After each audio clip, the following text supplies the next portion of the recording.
Windows have a chicken wire mesh baked right into the glass. That's because normal glass had a tendency to shatter under sound of that magnitude. Now in a few minutes we're going to hear a replica of our fog signal played at about 1/10 or 1/12 the decibel level of the original.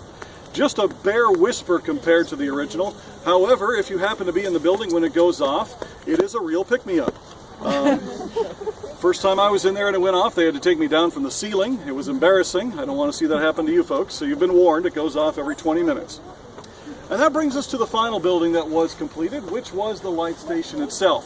Arguably the most important building here. It is octagonal in shape, cream-colored, one-of-a-kind bricks. There is no other station on the lake that looks like it, and that was by design. The idea was that if you saw our station by day, you would recognize it as split rock and thus be able to take your navigational bearings based on its location. By night, same thing. You had a unique signal to this station. It was a white light that would flash once every 10 seconds. And that distinguished us from other stations on the lake, such as the Devil's Island station over in Wisconsin, which was a red light that would blink once every 10 seconds.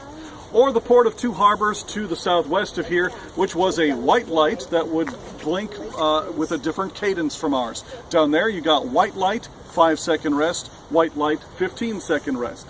So again, if you were a navigator on board an oarboat, by day or by night, you'd know that you were looking at Split Rock Station and thus be able to get your navigational bearings from our position. And that is sadly what doomed our station to obsolescence.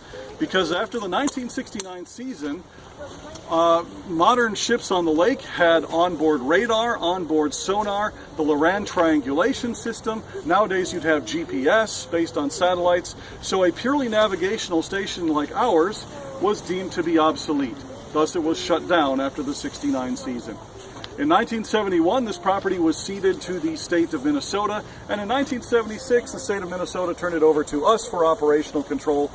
And from that point on, we have been rebuilding it, restoring it, and of course opening it up to the public so that you can see this historic work of art, architecture, and engineering all rolled into one for yourself.